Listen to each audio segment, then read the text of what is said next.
चला तर मंडळी, झटपट किचनमध्ये तुमचे खूप खूप स्वागत आहे. मंडळी, आपल्याकडे जोरदार अशी पावसाला सुरुवात झाली आहे आणि वातावरण देखील मस्त छान थंडगार असं झालेलं आहे. अशाच सुंदर वातावरणामध्ये आपण खाण्यासाठी आज बनवणार आहे कुरकुरीत कांदा भजी, त्यासाठी लागणारी चटणी आणि गरमागरम अद्रक वेलचीचा चहा. चला तर रेसिपीला लगेचच सुरुवात करूया. 5 ते 6 कांदे घेतले आहेत आपण. त्याची सालं मी काढून घेतली आहे. काही छोट्या आकाराचे, काही मोठ्या आकाराचे असे आपण कांदे घेतले आहेत. मोठा कांदा आपण कट करून घेऊया. 2 ते 3 ट्रिक मी तुम्हाला सांगणार आहे. बघू शकताय तुम्ही, मोठा कांदा आपण असा उभा चिरून घेतला. कांदा भजींचा आकार ना वाकडा तिकडा असतो, त्यामुळे कांदे असे लंबे लंबे छान असे चिरले ना की त्याचा आकार सुंदर येतो. हा आपण आता छोटा कांदा आपण गोल आकारामध्ये कापून घेऊया, म्हणजे असे त्याचे स्लायसेस करून घेऊया. त्यानंतर कांदा असा 2 भागमध्ये करून त्याला आडव्यामध्ये देखील आपण त्याचे स्लायसेस करू शकतो. याच पद्धतीने आपण सगळा कांदा कट करून घेऊया. बघू शकताय तुम्ही, वेगवेगळ्या आकारांमध्ये तुम्ही एकाच आकारामध्ये केलात तरी चालेल. मी सहजच 2 ते 3 आकारांमध्ये कांदे लहान मोठे असल्यामुळे मी कापून घेतला आहे. कांदा आता आपण बाउलमध्ये टाकून घेऊया.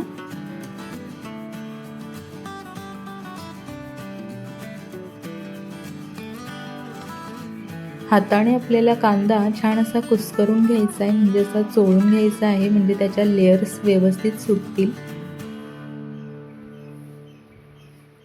बघा, या पद्धतीने हाताने आपण सगळा कांदा मी असा सुटसुटीत करून घेतलाय. आता आपण यामध्ये 1 चमचा मीठ टाकूया आणि मीठ टाकून सुद्धा कांदा आपल्याला छान असा कुस्करून घ्यायचा आहे आणि 10 मिनिटांसाठी आता आपण याला ठेवून देऊया, म्हणजेच याला छान पाणी सुटेल. 10 मिनिटं झालेले आहेत आणि कांद्याला आपलं छान पाणी सुटले. कांदा भजी बनवण्यासाठी ना आपण पाण्याचा अजिबात वापर करणार नाहीये. जेवढं पाणी आपल्या कांद्याला सुटलं आहे तेवढ्यामध्येच आपण हे मिश्रण तयार करून घेणार आहे.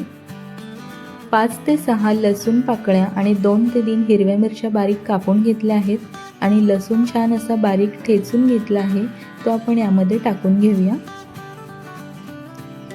त्यानंतर अर्धा चमचा धणे घेतले आहेत आणि ओबडधोबड त्याला असं मी कुटून घेतलं आहे.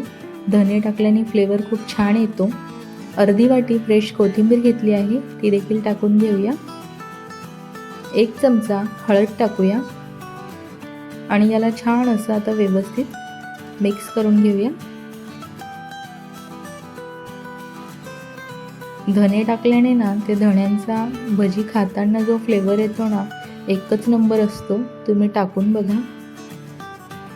आता आपण अर्धा कप तांदळाचं पीठ टाकलं आहे. तांदळाच्या पिठाने भज्यांना छान कुरकुरीतपणा येतो.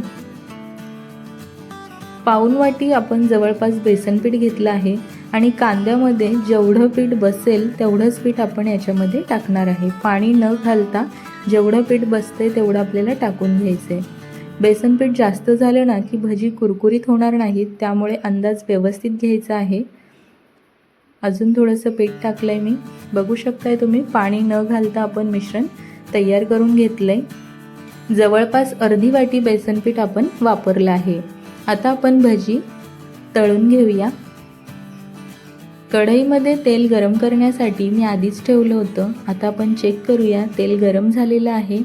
आता आपण यामध्ये भजी सोडून घेऊया. गॅसची फ्लेम आपण एकदम लो ठेवलेली आहे.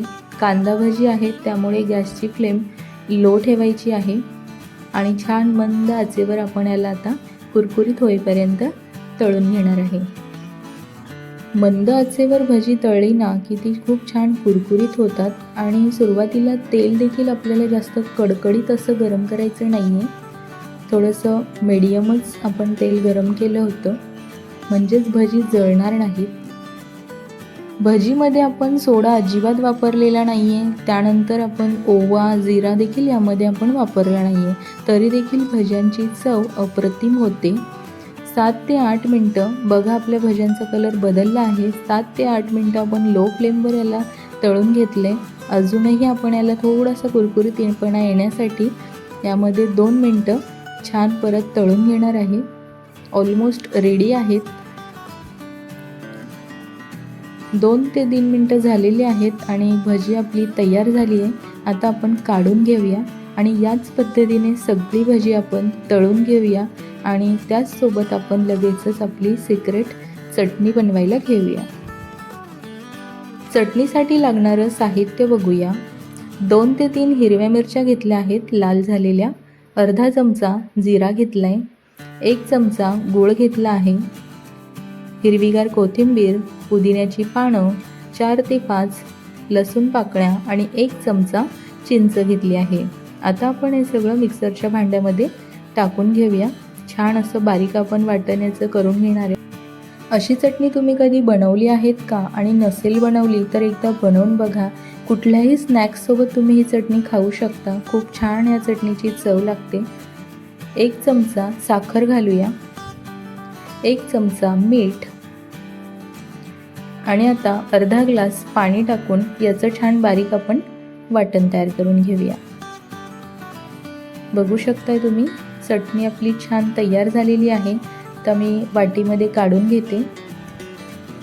साखर, गूळ, चिंच आणि जिरं घातल्याने ना चटणीला एक वेगळाच फ्लेवर येतो आणि खूप चवदार अशी ही चटणी लागते. तुम्ही एकदा नक्की करून बघा. गरमागरम अद्रक वेलचीचा चहासुद्धा आपला तयार झालेला आहे. लगेचच आपण कपमध्ये टाकून घेऊया आणि गरमागरम कुरकुरीत कांदा भजीसुद्धा तयार झाले आहेत. बघू शकताय तुम्ही चहा, चटणी आणि भजी आपली तयार झालेली आहे. भजी मी तुम्हाला दाखवते. बघा किती कुरकुरीत झालेली आहे. खूप छान टेक्स्चर आलेलं आहे आणि आकारसुद्धा आपल्या भजींना सुंदर आलेला आहे. तर अशा सोप्या पद्धतीने आपली आजची रेसिपी तयार झाली आहे. तर मंडळी, तुम्हाला आजची रेसिपी कशी वाटली मला कमेंटमध्ये नक्की सांगा. व्हिडिओ आवडल्यास व्हिडिओला लाईक करा, जास्तीत जास्त शेअरसुद्धा करा. आणि मंडळी, जर तुम्ही अजून आपल्या चॅनलला सबस्क्राईब केलं नसेल तर झटपट किचनला पटकन सबस्क्राईब करा आणि बेल आयकनला क्लिक करा.